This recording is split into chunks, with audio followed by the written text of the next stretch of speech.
Okay, here's something to think about. What if everything you thought you knew about samurai history, what if it's missing a really crucial, kind of surprising piece? Like, could a kidnapped African child, someone forced into being a soldier across continents, actually find not just freedom, but, real honor, prestige in 16th century feudal Japan? That's quite the setup. And yeah, that's exactly what we're diving into today. Welcome to the deep dive. Today we are getting into a truly extraordinary story. It's from the book African Samurai, The True Story of Yasuke, a legendary black warrior in feudal Japan, by Thomas Lockley and Geoffrey Girard. And it's so much more than just a biography, isn't it? It's like this amazing window into a moment in history that was surprisingly incredibly multicultural. Totally. It really challenges how we think about race, identity, even just belonging. We're going to follow Yasuke's path from enslaved soldier to, well, a trusted warrior for one of Japan's biggest warlords. Right. Our mission really is to pull out the most fascinating bits from the book. We'll explore that cross-cultural identity, the intense loyalty, the leadership involved. And how Yasuke's story, this incredible life, still speaks to us today about legacy. It's a powerful story, pushes against a lot of boundaries. So let's unpack it.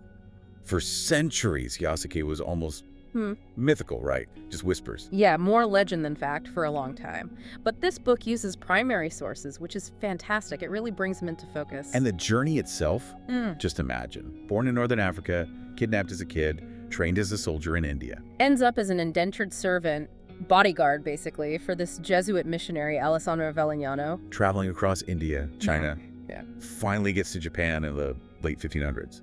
It's almost unbelievable. It really is. And the book doesn't shy away from how brutal that 16th century sea travel was. The authors call it uncomfortable, filthy, dangerous, and disease-ridden. Yes. Yeah. But that hardship, that shared experience on the ships, it was also this weird connector between cultures, took incredible resilience. Oh, absolutely. The book has this great line, something like, "Travel in any century teaches patience and tolerance," and the African warrior had certainly exercised his share of both. Really sums it up. It does, and then he arrives in Kyoto, Japan, and it causes an absolute frenzy. People had just never seen an African man before. They saw him as almost a figure of myth, like you said. The visual impact alone. Think about it. He's over 6 feet tall, really muscular, apparently often wore this striking white turban. Which would have made him stand out even more, yeah. Average height in Japan was much shorter then. So you get this reaction of just awe, intense curiosity. But here's where it gets complicated. Okay. You contrast that popular reaction with the ingrained racial prejudices of someone like Valignano, the guy Yasuke is protecting. Wait, Valignano himself, how so? The book details how Valignano had these categories. Asians, like the Japanese, he considered white folk. But Africans, like Yasuke, were dark folk. And Valignano explicitly thought they were incapable of understanding Christianity. That's mind-boggling. Yeah. Seriously. The man whose life Yasuke is guarding. It's a huge contradiction, right? And the book points this out powerfully. Quote, "Despite this, Valignano still entrusted his life, and thus the security and future of the entire Japanese mission, to an African man." Wow. So maybe pragmatism.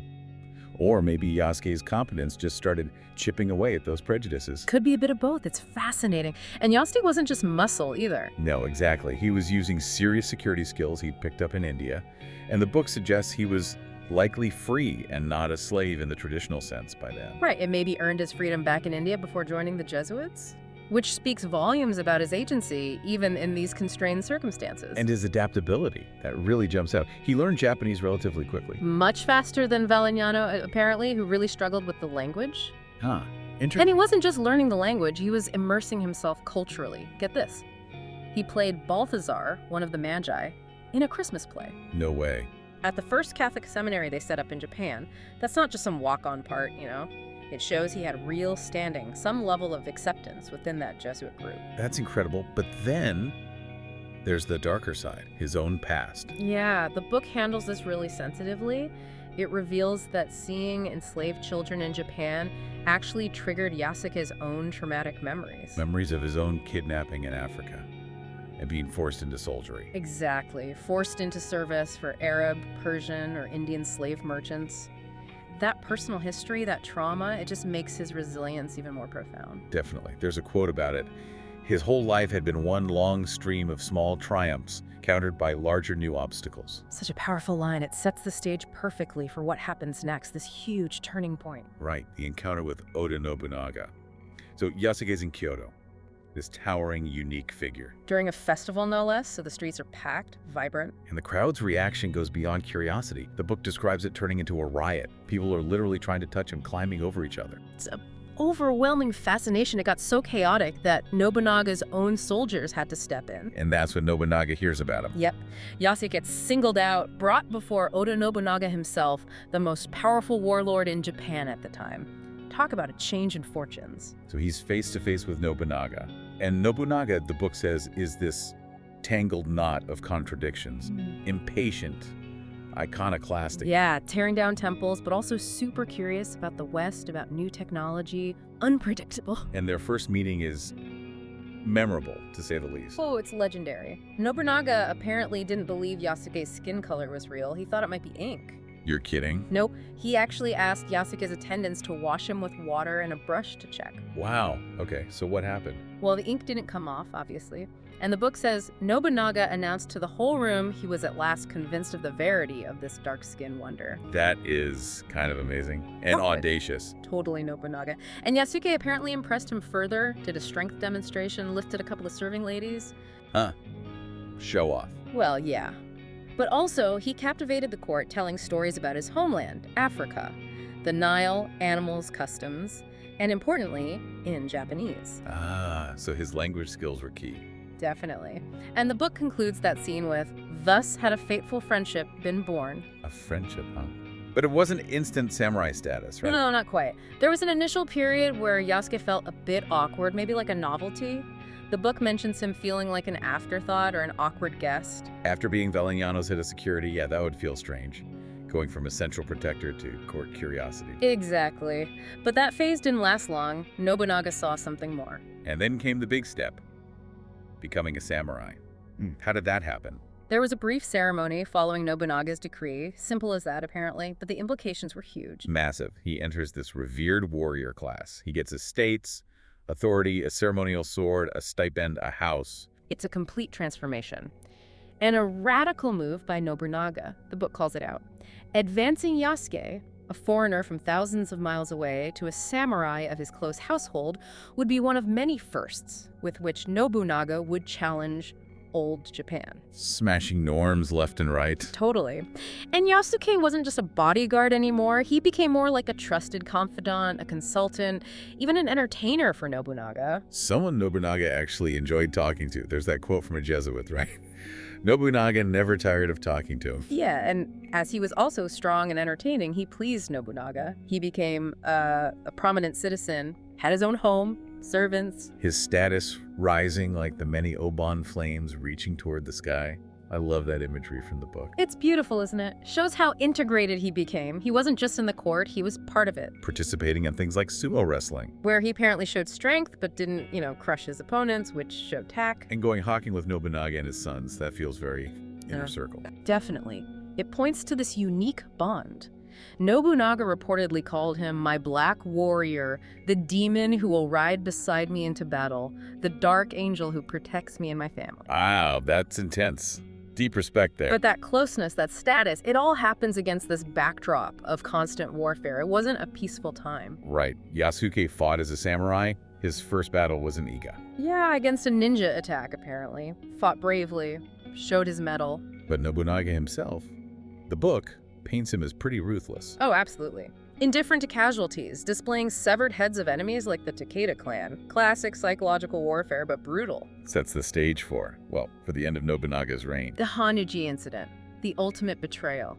Nobunaga trapped in a temple in Kyoto, attacked by his own general, Akechi Mitsuhide. And Yasuke was there. He was, right in the thick of it, fighting fiercely to defend Nobunaga. His loyalty held, even then. Unwavering.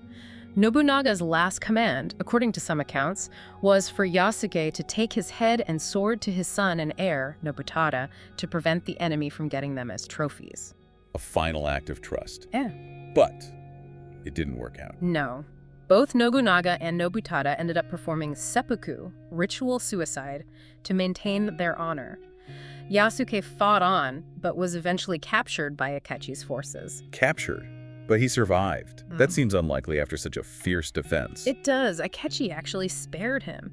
The book suggests it might have been a calculated move. How so? Maybe Akechi wanted to curry favor with the Jesuits, who Yasuke was still associated with during the power struggle that followed. A bit of diplomacy amidst the chaos. Huh.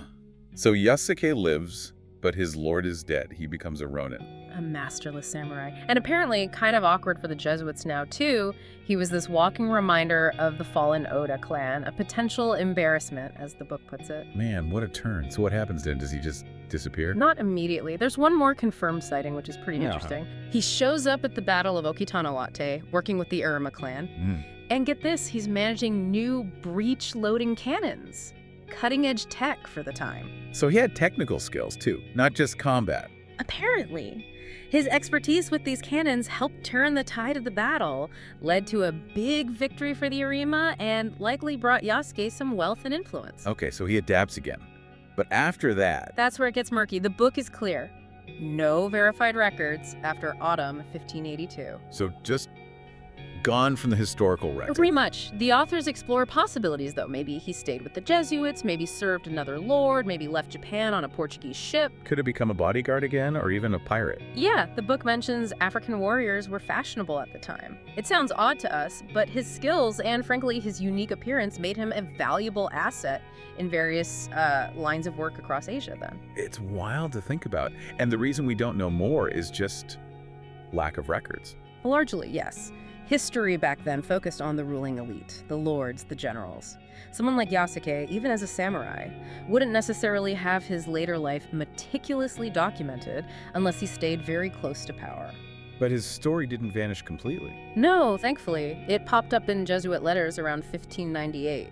Interest in Europe kind of faded later, partly due to rising racism, sadly. But in Japan, he stayed in local chronicles. And then he had this resurgence after World War II. Yeah, especially in things like children's books. Yeah. Kurosuke is a famous example, portraying him as this hopeful figure.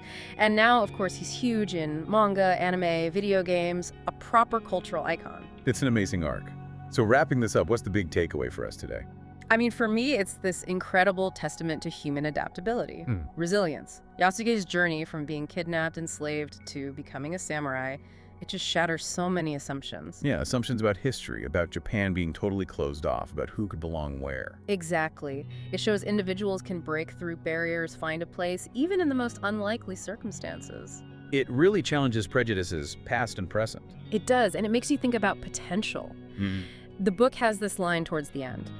People do not need to feel trapped by the cards that life has dealt them, or the circumstances of prejudice, expectation, or seemingly limited horizons. That really hits home. It's about seeing beyond limitations. Absolutely. It's a fundamentally hopeful message woven through this incredible, often brutal historical account.